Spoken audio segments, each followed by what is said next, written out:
All right, you guys, what is up? Welcome back to the channel. I got well, if you saw last week's video, I was working on the Lexus, taking off the front bumper in anticipation of getting a new winch bumper. And I finally got it, and it's on and it's done. So I'm gonna cut to just a little bit of a kind of B-roll showing, putting it on. I already showed taking off the other stuff, taking off like the factory bumper. And I filmed a little bit about putting it on. It was pretty straightforward. I had to massage the winch a little bit to make it fit correctly.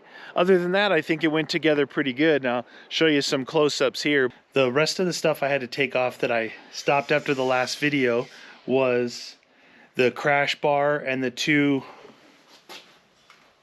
two little pieces like this. This bolts onto the horn of the frame, and then the crash bar bolted onto these two bolts here.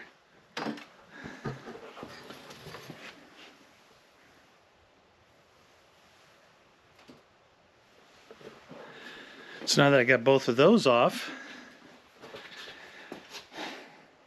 we've got this is the winch bracket combined with like the main structural support between the bumper and the frame. So this piece here bolts straight onto these frame horns, and then there's a bracket that goes on the side over here, which I drilled out. This was a factory captured hole here, and I drilled it out along. It holds this this AC condenser line.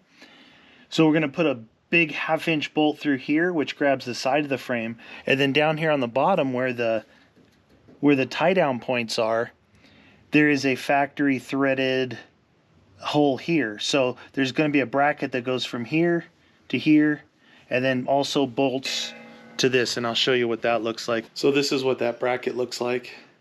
You can see this is the hole I drilled.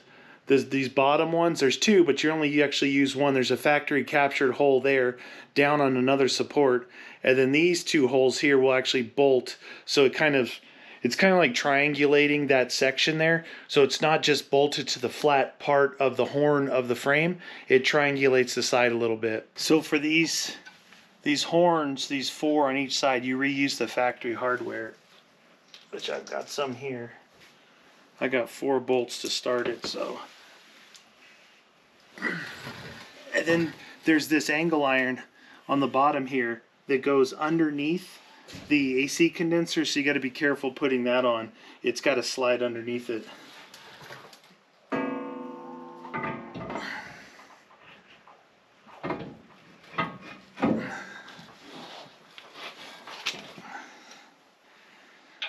Obviously you want to lightly put these on because you got to get the brackets on the side set up first.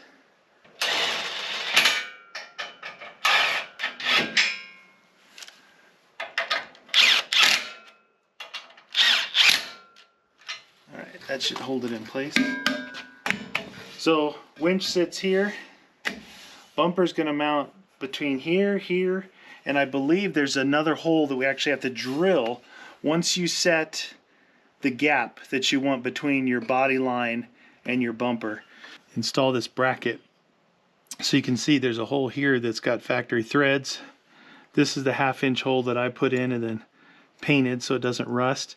You also have to drill out this little bracket, and then these 2 holes here, which are in the actual winch plate.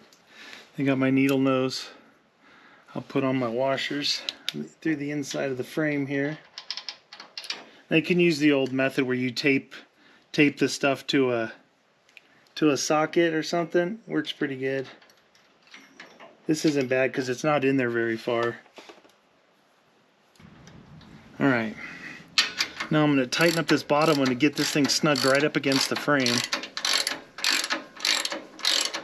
Or at least snug it up where it's on the lock washer. That way this portion here is flat, hard up against the frame. Alright, I've got I'm test fitting the bumper now. I've got the other stuff, the mounting plate, pretty secure. I'm test fitting it. I'll show you guys what it looks like.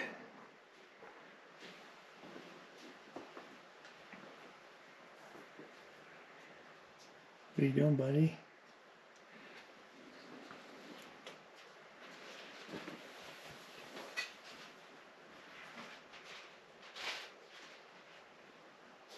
Looks pretty good. It's my first image to see what it's going to look like. So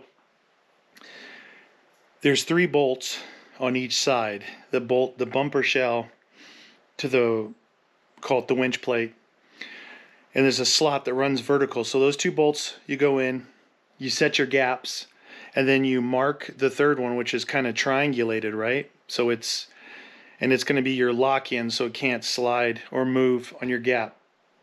You mark it, take the bumper back off, drill that, then put your winch on, put everything back on.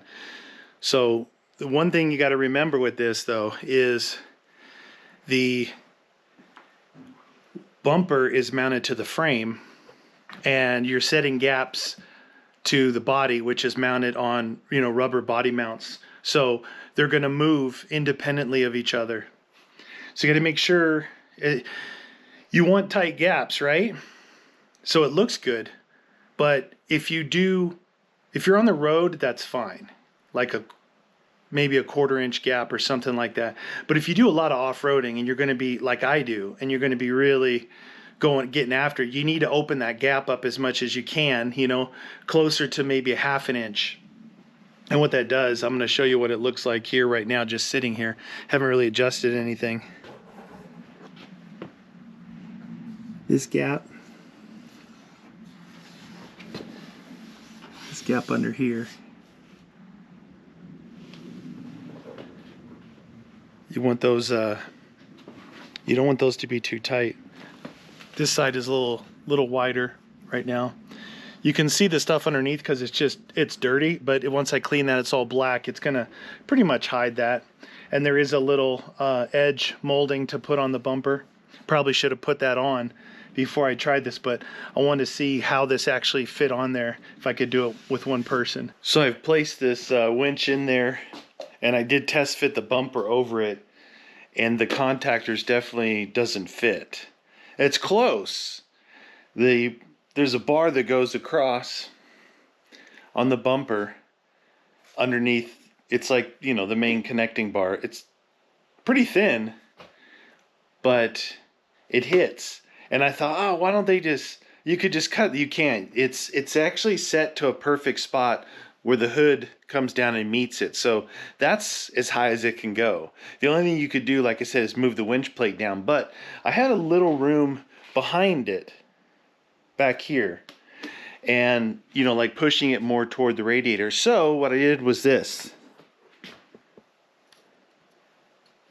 So normally this sits flush and covers that up like that. So you can see I've moved it back right there. About 1.5 inches.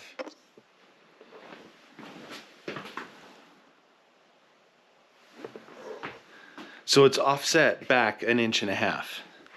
And I'm gonna put it in, test fit this bad boy, see if this works.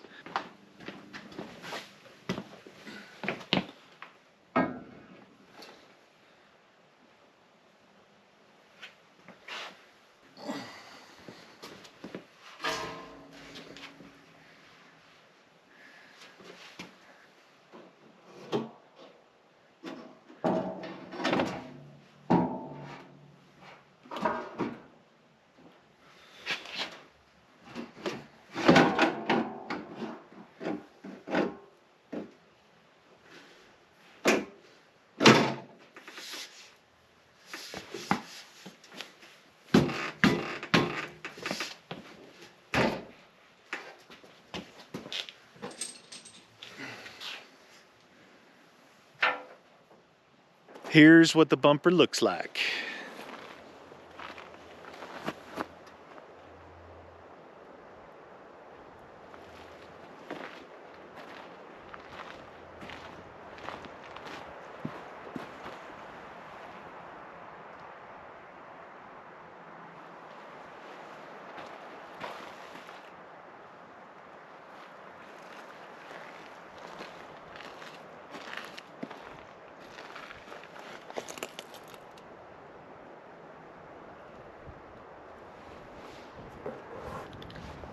Pretty cool, huh? The lines are good. I opened up the lines as big as I could. I may have talked about this before, but because the bumper's mounted to the frame, the chassis, and then the body moves independent from the chassis, right? Rubber mounted body. So you're gonna get some movement in there. So I've got as much clearance as I could. Fit great underneath the headlights. It was that little edge there, that Z edge on the side. These ones here.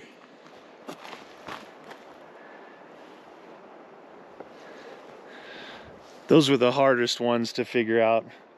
So as far as the winch goes, this is interesting. Whether you got a GX and you're looking at putting a Metaltech Goblin bumper on your car, or you got something else that a lot of these bumpers, a lot of these aftermarket winch bumpers for, you know, all the cars, 4Runners, whatever it is, Jeeps, not really Jeeps, because Jeeps, yeah, not Jeeps, because Jeeps is easy. What I'm talking about is there's so many different winch brands out there, right? And maybe the footprint of the bolts to hold it in is an industry standard, but then the rest of the shape is not. So if you're a bumper manufacturer, you can't make this for all winches, right? So what they do, and I've seen this across a lot of different manufacturers, what they do is they make it to where any basic winch within a certain configuration will fit. But that top solenoid, the solenoid contactor up top, almost all of them say that you have to remote mount that, take it off, right? Because that makes the winch taller. Some are way taller and some are shorter. And they always talk about remote mounting that. And a lot of things is like maybe, you know, another spot on your bumper on the inside. Most of the time they talk about moving it into the engine bay. Now, it doesn't sound like that big of a deal, but it is kind of, right? One, you don't really, you want the winch to all be in one piece. You want to run your positive and negative leads to it, and that's it. Well, when you remote mount that, on the back of there, you got your positive lead, right? You've got your ground lead. You've got 3 leads that go from the solenoid contactor to the winch body, plus a small little ground wire. So that's 5, possibly 6 cables now that you're running instead of 2. And most of the time, well, all of the time, if you're going to move it in your engine bay, the cables that come factory standard are not long enough. They're only long enough to sit where it's at, or take it off and kind of just move it to a different location right there locally. So that's another thing you have to buy. So I definitely didn't want to have to do that. What I was able to do is I had a little room behind the winch, like back between the winch and the grill. I mean, not the grill, but the radiator, the transmission cooler, the AC evap, all that stuff. I had about 2 inches that I could go back.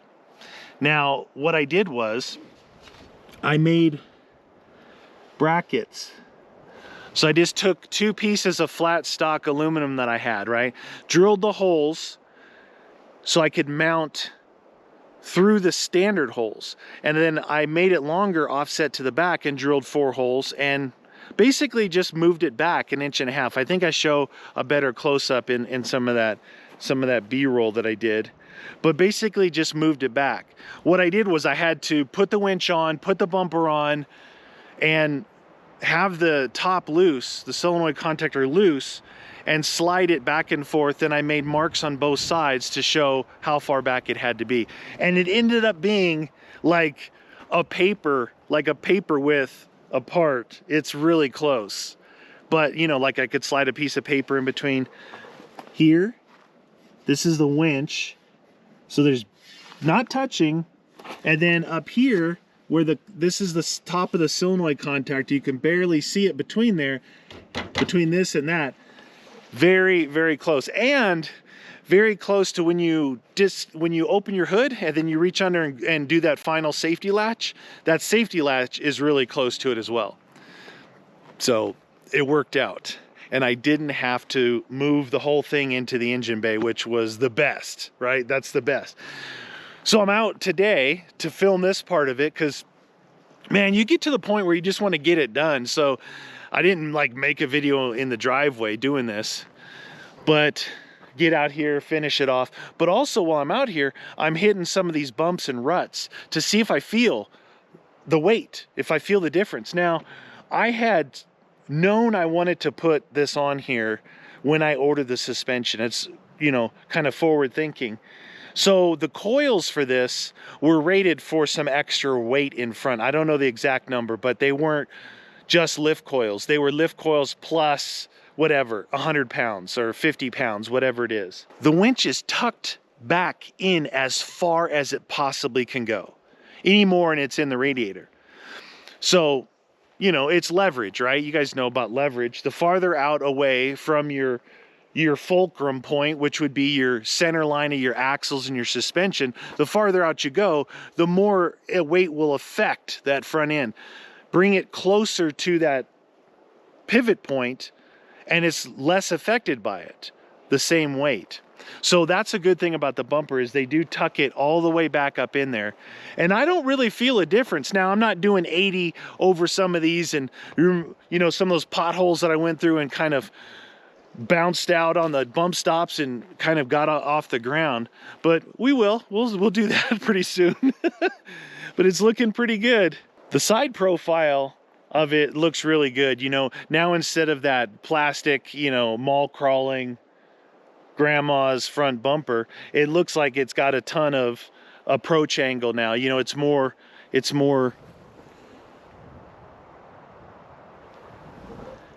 know, it's more of that angle now, right to the tire.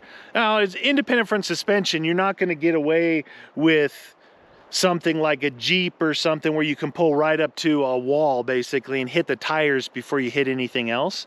But it's pretty good. It's pretty good. And I've been pretty aggressive with this thing even before I got to this. So I really like it. I think it worked out really good. I said that the Warn VR winch came with the hook. I don't ever use hooks. I've never used hooks. I know a lot of people use hooks. Most people use hooks, I think.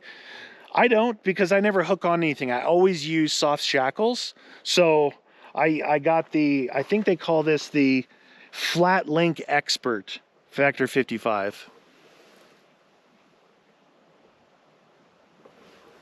And then you have to get this piece separate, the silver piece. It's called a rope guard, because what it does, it sits flat against your fair lead here, and then sun, weather, all that stuff isn't hitting directly on the front of your rope here. This is just a little rope guard. So this is pretty cool. On the Jeep, I actually have, and I've had it forever, 5 years or so, the Factor 55. I call it the thimble. It looks like a thimble. It's not a flat link, it's more straight out, and you just put a soft shackle through that. And it works great. I mean, you look at these things, you're like, oh, it's just aluminum, but man, it pulled the Jeep out of the snow over here. I'm up in actually not far from the area where I got the Jeep stuck a year. Was that last year? I think it was last year. Pretty excited though. It's completely transformed the look of the truck. You know, this is an awesome vehicle, and no one, like when I drive the Jeep around, if you're a off-roader, let's just say off-roader, because you could be a car person and, you know, appreciate muscle cars and all that, which I do. I appreciate all forms. Doesn't matter the brand, doesn't matter if it's street or off-road or what. I can appreciate engineering, right? But if you're say you're an off-roader, and where I live, there is like a million Jeeps, there's a million Toyotas, there's a million Fords, Chevys, and Rams. They're all lifted, Tundras. It's like everybody here who has something that's four-wheel drive has done stuff to it, right? But when I drive, and I look at them, and just yesterday I saw this awesome right-hand drive, four-wheel drive, like a Mitsubishi van. It was probably from Japan or something. And I'm like, hey, you know, give him the thumbs up out the window, and he was all happy. And, you know, you just appreciate other people's stuff. I drive this thing around, and no one would even look at me. They thought I was going to Costco or something, you know, he's going shopping. Because it didn't, I guess to them, it didn't look like, wow, that's an awesome off-roader, you know? But now that I have the bumper on it, because like if I drove the Jeep around, you know, other Jeep, you get the Jeep wave and all that, but I mean, my Jeep is badass. That thing is fully kitted, and you look at it and you can see that it is.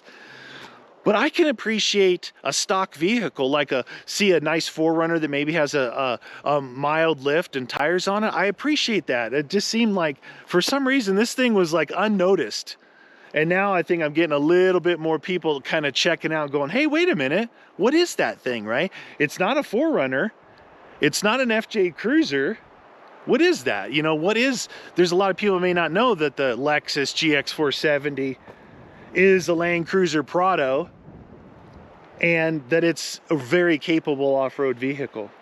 You know, the big difference between this and a 4Runner, or this and an FJ Cruiser, they do share the same actual like shocks and things like that. But this also, because it's a Land Cruiser in name in other countries, this thing has the full-time four-wheel drive system on it that comes in the Land Cruiser. It's always in four-wheel drive. It's got a center locking diff that when you go off-road, you lock that center diff. Now you're evenly pushing power to the front and rear, but it's always in four-wheel drive. The only shifting that I do in my transfer case is from 4 high to 4 low. There is no two-wheel drive in this car. That's what makes it different. That's what makes it in the Land Cruiser family. And it shares, I mean, this engine is shared in a lot of vehicles from this era, but this engine is the same exact engine that I have in my Land Cruiser 100, right? This V8. So it shares that. It's just in America, we call them Lexus and not Land Cruiser Prados. This would be a Prado 120 in other countries. Here it's a Lexus GX470. I love it. I love it. I think it's awesome. Anyway, you guys, I hope you guys enjoyed this. It's kind of a two-part. The first part was removal of stuff, and the second part was me out here bumping my gums, showing you this, and also some of the install stuff. So thanks for watching, you guys. We'll see you in the next video.